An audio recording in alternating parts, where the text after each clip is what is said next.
Olá, pessoal! Estamos aqui novamente para mais uma aula do curso de Nivelamento em Química Geral. E hoje falaremos sobre os reagentes limitantes e em excesso. Os tópicos serão conceitos básicos, problemas com reagentes limitantes, concentração e diluição. O reagente limitante é aquele que limita a quantidade de produto que pode ser produzido na reação. Quando ele é totalmente consumido, a reação para, mesmo tendo outros reagentes. E os reagentes em excesso são aqueles que sobram após a reação ter ocorrido. Então, os nomes eles são bem intuitivos, tanto para limitante quanto para excesso. Bom, os coeficientes em uma equação balanceada, elas indicam a relação de números de mols das espécies dos reagentes e produtos. Ou seja, temos 2 mols do gás hidrogênio reagindo com 1 mol do gás oxigênio para formar 2 mols de água. E esta razão é naturalmente fixa. Então, a razão entre esses mols de moléculas de hidrogênio e oxigênio na reação é de 2 para 1.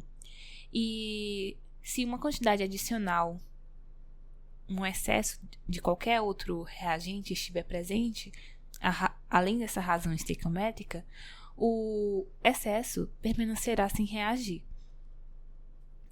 E essa razão ela é chamada de razão estequiométrica dos reagentes. Ok, considerando essa equação, por exemplo, se 2,5 mols de moléculas de hidrogênio reagirem com 1 mol de moléculas de oxigênio, somente 2 mols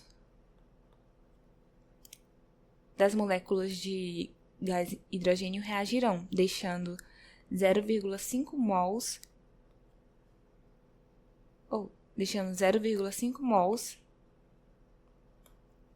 sem reagir. Enquanto que para o gás oxigênio, todas as moléculas reagirão, formando assim 2 moléculas de água.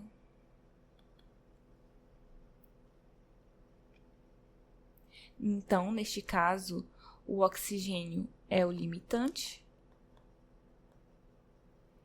e o hidrogênio é o excesso. Mas se começarmos, por exemplo, com 2 mols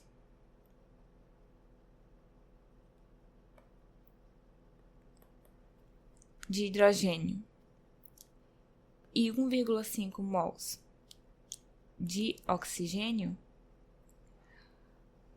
vamos ter então que todos esses 2 mols de moléculas de hidrogênio reagirão, enquanto que sobrarão 0,5 mols de moléculas de gás oxigênio. Então,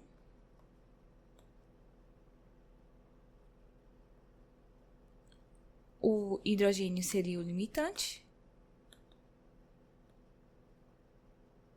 e o oxigênio o excesso. Então, uma vez identificado o reagente limitante, a quantidade deste em mols pode ser usada para calcular as quantidades dos produtos formados. No seguinte exemplo, temos 3,65 gramas de gás hidrogênio e 26,7 gramas de gás oxigênio são misturados e reagem. Quantos gramas de água são formados? Aí, no exemplo, eles fornecem a massa atômica, tanto para o hidrogênio quanto para o oxigênio. Inicialmente, iniciaremos com a equação balanceada. Como vimos anteriormente, a equação balanceada para a formação da água é igual a 2 moléculas de gás hidrogênio reagem com uma molécula de gás oxigênio para formar 2 moléculas de água.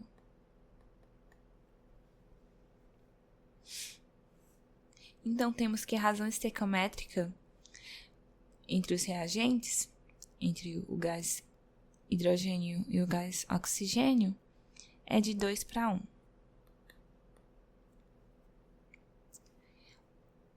Mas, inicialmente, vamos usar as massas molares para conseguirmos o número de mols de moléculas de cada reagente. Temos, então, 2 átomos de hidrogênio. Vamos multiplicar pela sua massa atômica para encontrarmos a sua massa molar.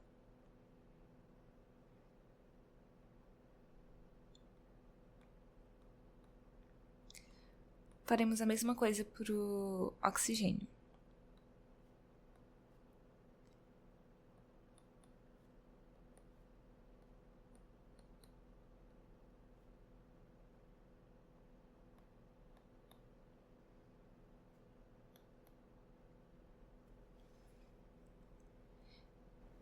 Assim, podemos encontrar o número de mols de moléculas tanto por oxigênio quanto por hidrogênio.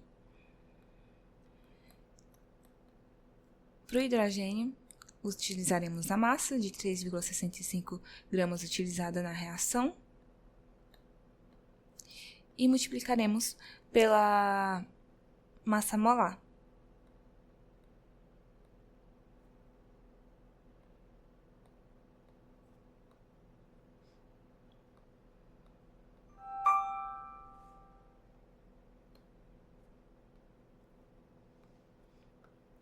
Com isso, vamos ter 1,81 mols de gás hidrogênio. Fazendo o mesmo cálculo com a razão, essa relação da massa molar com a massa utilizada para a reação, para o oxigênio vamos ter o valor igual a 0,834 mols de moléculas de oxigênio. Então, a razão de mols vai ser igual ao mols de moléculas de hidrogênio sobre os mols de moléculas de oxigênio. Então, a razão vai ser igual a 1,81 sobre 0,834. E isso vai ser igual a 2,17. Bom, visto que a razão é maior do que 2, podemos observar que o hidrogênio está presente em excesso. Como o oxigênio é um reagente que limita a formação da água, todas as moléculas de oxigênio vão ser consumidas durante a reação. Agora podemos determinar quantos gramas de água são formados. Primeiro, vamos encontrar o número de mols de moléculas de água formado.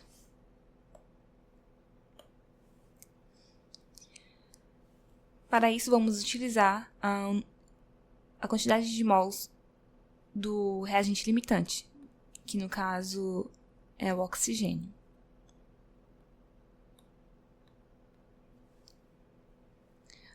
Então, como temos que a relação da formação da água, utilizando-se o reagente oxigênio, é 1:2, então temos que 2 mols de água estão para 1 mol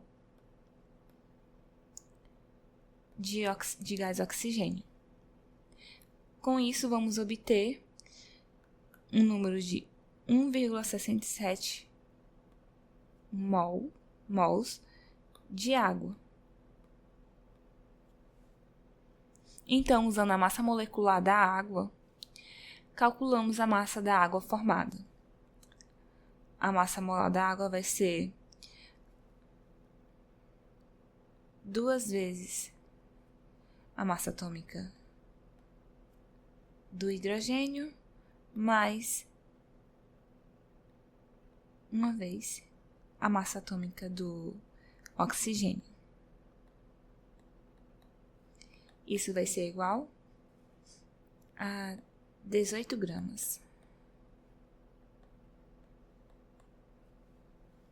E novamente faremos a relação entre o número de mols e a massa molar. Temos 1,67 mols de água formados multiplicado pela massa molar da água.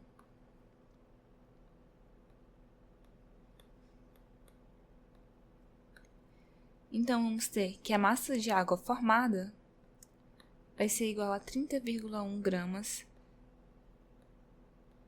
de água. Seguindo, podemos também realizar o cálculo para encontrar a concentração de um determinado soluto em solução.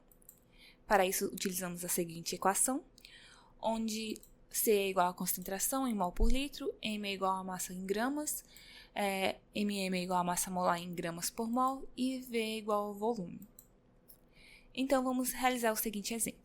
Uma solução tem um volume de 0,250 litros e contém 26,8 gramas de cloreto de cálcio. Qual é a concentração molar do cloreto de cálcio? Então, utilizando a fórmula, basta substituir os valores, mas não temos a massa molar. Para isso, basta utilizar as massas atômicas e para encontrar a massa molar do cloreto de cálcio. Temos um átomo de cálcio, então vamos multiplicar a massa atômica uma vez. E para o cloro temos 2. Basta multiplicar então pela sua massa atômica. Somando esses valores, vamos obter que a massa molar do cloreto de cálcio vai ser igual a 111,1 gramas por mol. Agora basta substituir todos os valores na formulinha. Temos então que a massa é igual a 26,8 gramas, a massa molar é igual a 111,1 gramas por mol, multiplicado pelo volume, 0,250 litros. A concentração, então, vai ser igual a 0,964 mols por litro. Simples assim. Bom, uma solução diluída apresenta uma concentração baixa do soluto. Ou seja, a palavra diluição é usada quando uma solução pode ser mais diluída pela adição de mais solvente. No caso, quando queremos diminuir a concentração do soluto na solução. Para saber a concentração final, o volume para fazer a diluição, utilizamos a seguinte equação, onde a concentração inicial vai ser vezes o volume final, igual a concentração final vezes o volume final. Para fixar melhor, realizaremos esse exemplo. 50 ml de uma solução aquosa de nitrato de potássio com uma concentração de 0,134 mols por litro é diluída pela adição de uma quantidade de água suficiente para aumentar seu volume para 225 ml. Qual é a nova concentração? Bom, para isso, utilizaremos a formulinha vista inicialmente e basta substituir os valores na fórmula, no caso da concentração e do volume. Então, vamos ter a concentração inicial, que é de 0,134 mols por litro, vezes o volume inicial, que é de 50 ml. Vamos fazer a conversão de ml para litros. Vamos ter, então, que em 1 litro temos 1000 mililitros. Então, no final, dividindo 50 por 1000, vamos ter um valor igual de 50 vezes 10 a menos 3 litros. E o mesmo vale também para o volume final, que é de 225. Basta colocar a potência de 10 a menos 3 multiplicado. Então, vamos ter 225 vezes 10 a menos 3 litros. Ou poderíamos fazer de um jeito mais fácil, dividir esse valor por 1000, que ficaria igual a 0,225 litros.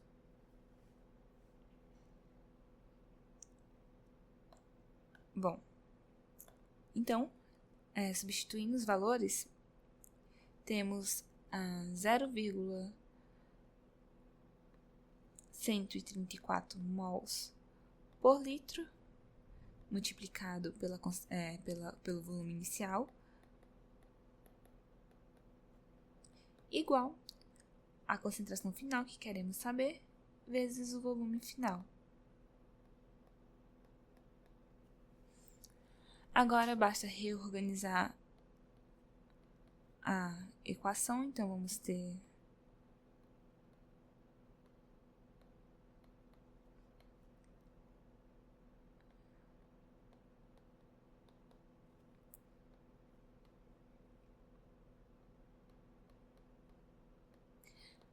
agora, realizando os cálculos, vamos ter que a concentração final vai ser igual a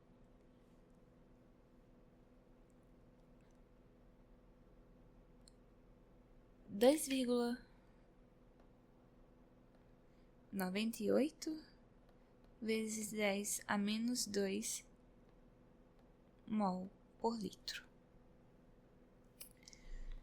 Com isso, chegamos a uma conclusão de mais uma aula. Espero que vocês tenham gostado e nos encontramos na próxima aula. Tchau, tchau!